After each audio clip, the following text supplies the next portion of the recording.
Protein was going to ruin everyone's kidneys, vitamin D was either the cure for everything or completely useless, and creatine, well, creatine used to be too good to be true, but more and more evidence suggests that it's got so many more benefits, more than just what a gym bro needs, even a neurological gain. So now enter Fibre, something that has one of the worst PR teams going around, and I can almost guarantee that it's going to follow the same hype cycle as protein, vitamin D, and creatine. Let me explain. Right now, most of us would be under-consuming fibre, with the daily intake suggested at 14 grams per 1,000 calories consumed. That's right, not only you and me are missing that fibre target, in fact, 94% of Americans don't hit this target. That's right, only 6% of Americans are having enough fibre daily.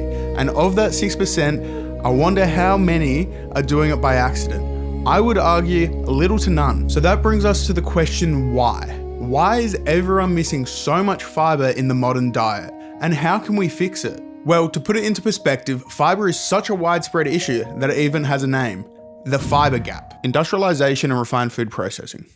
For the most part, food processing technologies have focused on texture, taste, and shelf life, rather than nutrition.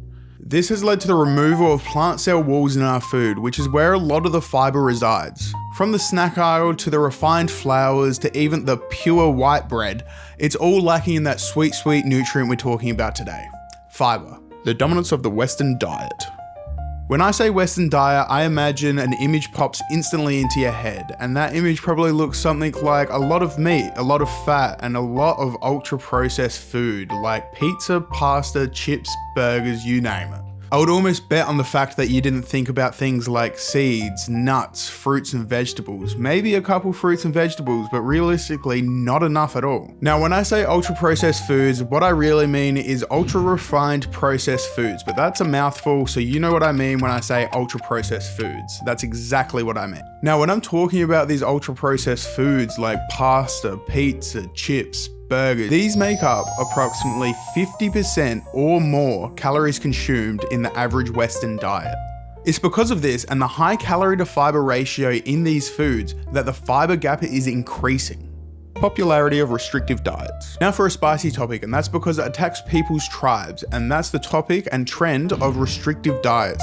Do they work for some? Absolutely. Very unique cases need these restrictive diets. However, for the average person just trying to lose some weight and some fat, it is really not needed. Not only are ultra-processed foods widening this fibre gap, these diets are too. Keto, paleo, and of course carnivore diet all lack in one main category. They normally cut out seeds, nuts, fruits, and vegetables. So my point is, where are they getting their fibre, especially their natural sources? I would argue they're probably not. Socioeconomic and structural barriers. Alright, so food's expensive, especially real food, and that's why ultra-processed foods are so popular, because they're cheap as chips. It's in the name. Clearly there's some economic and environmental factors at play here. Like we just said, food's expensive, that's one of them. People are time poor, they go for takeaway options which are historically low in fibre. And even just the factor that people don't know how important fibre is for the human body. There's so many more reasons, but these are just a few.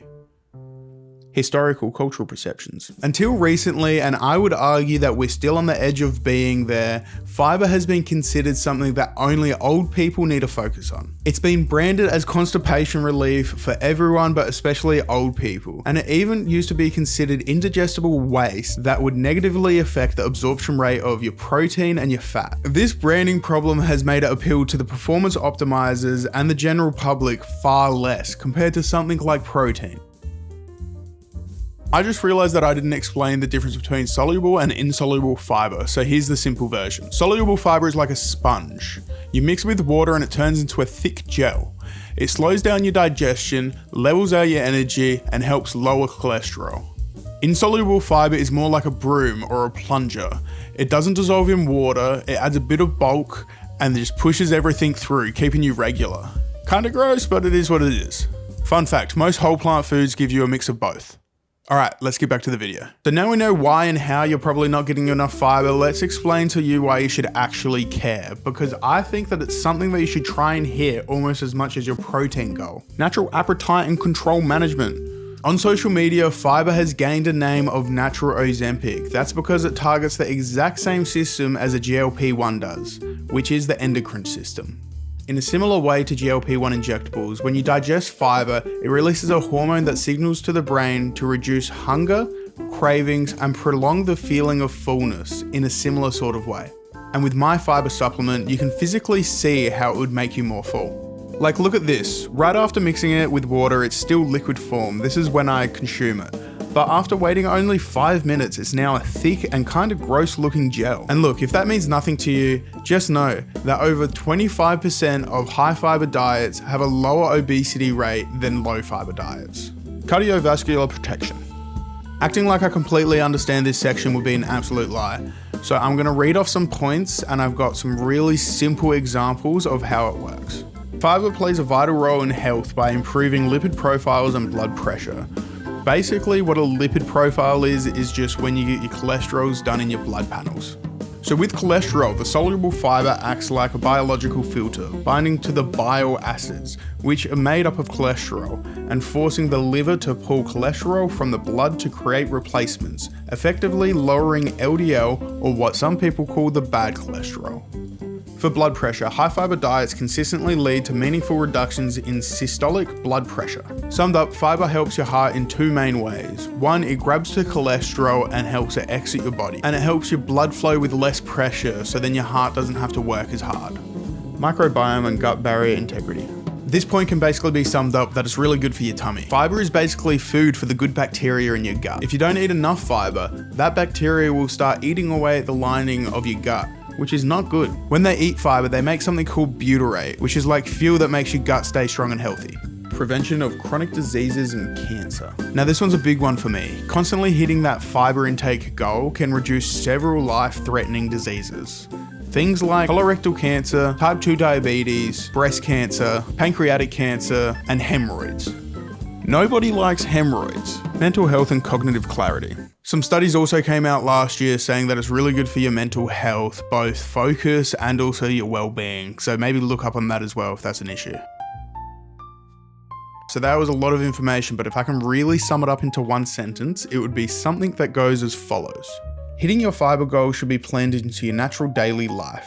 It's like giving your body a natural hunger control system that also protects you from life-threatening illnesses and promotes gut health so that you can live a healthy and long life. And who doesn't want to do that? So like I said at the start of this video, you should be aiming for about 14 grams per 1,000 calories consumed. And this is a lot more fibre and a lot more food than you're probably realizing. You really need to be purposeful with it. So here is how I hit my 35 gram fibre intake daily. So I'm going to be reading off my iPad here because I've got it all up. For breakfast, I get 13 grams of fibre. This is all basically from 200 grams of frozen raspberries. I mix this with Greek yogurt and protein powder, and it is such a breakfast hack. It is so yummy, high protein, low calorie, and high fibre. You should definitely try it. For lunch, I get 9 grams of fibre from a chicken salad that I have with 250 grams of a salad mix and 30 grams of a seed and nut mix. For my snacks, I really only hit about 3 to 5 grams on average, but I just make sure that I have 1 apple a day and then that will do me. Then finally, like I said, I do supplement my fibre and that gets me about 10 grams. So just like that, I hit my 35 gram target of fibre for the day. You'll notice that it didn't include dinner. That's because I try and hit my protein and any other macros that I'm trying to hit earlier in the day. So then that way, all I need to do is focus on calories for dinner. So my diet was prioritized and designed to include high fiber and of course protein. So here's some quick tips on how you can get more fiber in your diet. Like I said, start strong with breakfast. My breakfast was the Greek yogurt, protein powder, and frozen berries. It is the best. You've got to make smart swaps. So when you go to the grocery store next, compare different product ranges and different products. On the back of the label, check their fiber and calorie ratios and see which one works better for you. Make sure you're having seeds, nuts, and legumes. They're calorically dense, but they're so good and really, really good toasted to add texture to your salads, along with plenty of nutrition and fiber. And of course, try and eat as many whole foods as you can. Leave the skin on for that extra little bit of fiber. The final recommendation is to track it. I use MyFitnessPal. I know some people absolutely hate it, but that's what works for me. All I need to do is I click up the top and I can see where my fiber sits, a little bit down below protein, along with all the other nutrients. Oh, and you can also use AI. If you're not tracking and you want to just make sure that you're getting enough fiber, say that you want X amount of grams of fiber per day, or recommend me some high fiber snacks, and it's going to spit out some awesome data. If you don't like it, just say you don't like it, and then it will spit out something else. And finally, here's some examples of some high fiber food from the Mayo Clinic. But remember, you've got Google and AI, just search.